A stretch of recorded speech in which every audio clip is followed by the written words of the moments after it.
realize that they have the opportunity to raise their serious questions about God, about Jesus, about the church and the world, and how it all connects, and how does it disconnect, and it's been incredible. And we went back and recaptured one of the students there, Ryan D'Onofrio, just so you can remember it, see, if you didn't see it, what it was like, those students sharing their stories. So watch this and hear Ryan D'Onofrio.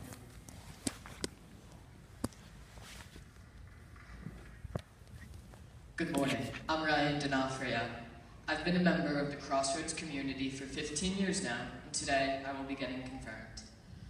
So, I've been coming here a long time now, and I sit over there almost every Sunday, and I look around and I think, wow, there's not many people here today.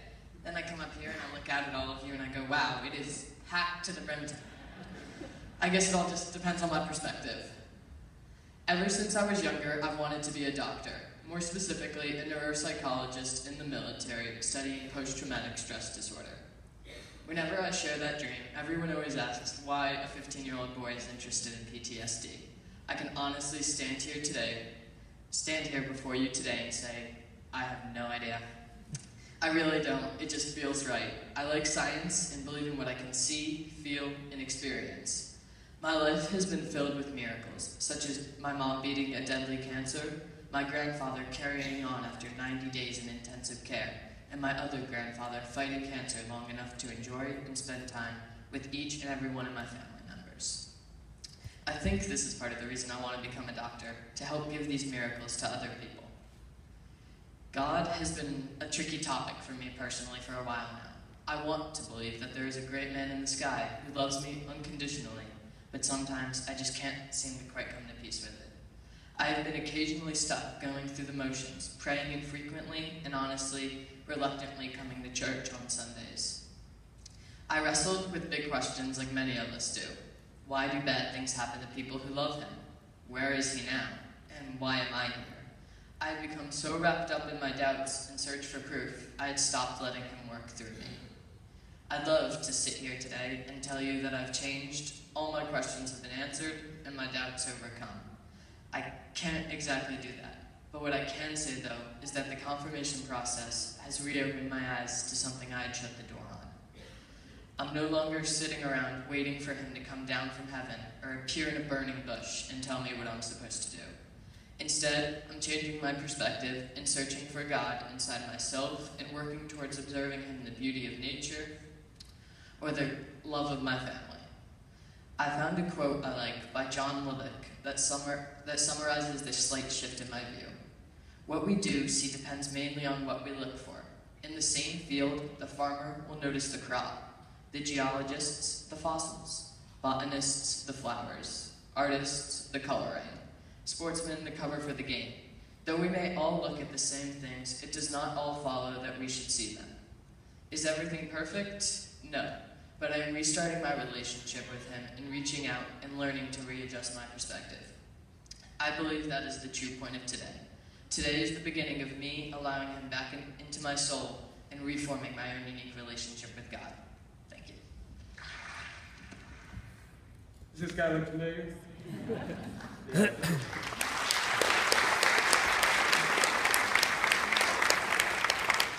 When Ryan first walked in this morning, he said, uh-oh, I may have the same shirt on I had on in confirmation. But it didn't turn out that way. And so first of all, Chris, thank you for providing this kind of safe environment for these students, and Ryan, a representation of the group. And thank you for providing that safe place, because it's essential, we as a church. So Ryan, I asked you to come up here because I just wanted to ask you a question. And here you are, you still have these questions about God and about Jesus and the church and the world, and I think that's so important. We all do, and for you to be able to share that with us is really, really a gift. And yet I wonder, with all your questions and all your doubts, and you're trying to figure it out, you haven't left the church, you're still here, and you're still a part of it. And not only this, Ryan has stepped up on his own. We didn't invite Ryan. He stepped up on his own to be a part of our team looking for our new student ministry leader.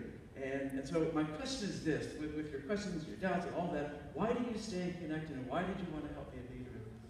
I think that the reason I stay connected and continue to come back each Sunday and continue to pray and continue to search for God is that the church has given me a place where I'm not just getting a standard answer. I'm not asking these questions and getting a simple answer back. Instead, the church has given me sort of a place with other like-minded people, especially amongst the student ministry and teens, to initiate this dialogue and ask these questions and see how other people feel and maybe give me a different spin. I may not always agree with their answers, and sometimes I do, but it's always nice to hear other perspectives and have a church that gives me this dialogue and doesn't just say, here's the answer, take it or leave it. Instead, it's how I want to take it. Yeah, wow, thank you for that. And that's just an honest, tremendous answer to that question. And we asked a question of the team. You may remember this in the student leadership ministry team. And the question was this: what role should student ministry play in the life of your own families? We wanted to hear from the students how they saw this connection of student and family might be. And here's some of the responses they gave. These are the student responses to this question. How might we connect families and students? And here's what they said. We need to equip kids on how to have conversations with each other and parents. We need to help one another know how to have these conversations because they're tough. It also said resources. They need resources for parents around engaging in their child's life. They want parents engaged in their life. And then they talked about confirmation, how it's so great because parents sit at the table with or without their kids and are guided to have specific conversations, and they aren't the only families participating. And then Ryan gave a summary to that meeting, and if you're okay, I'd like to read what your summary was, and here it is. The church as a whole needs to adopt and change. We need to identify how we can equip people to deal with the difficult question they can't address themselves. I think possibly reminding people and encouraging the traditions, such as sacraments, might be a good change.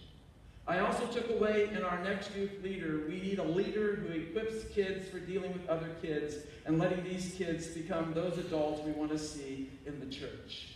Isn't that a beautiful response? And that's what we're about. And Chris, thank you. Thank you for that leadership. So, what would you like to say to Chris? Chris, thank you so much for everything you've done. I've known you now 5 years. You taught me all about how it's not about where we start, it's about the journey and where we end. You've taught me how to cheat in a game of spoons. I don't know, you've taught me so many different things about not to let these questions and doubt hinder my love and passion for other things and people, and that I don't need to give up on things just when I'm frustrated, and you've taught me to persevere even when it's been tough. So thank you for all you've done for the past 5 years, and 7 years total. Thank you. Awesome. Thank you, Ryan.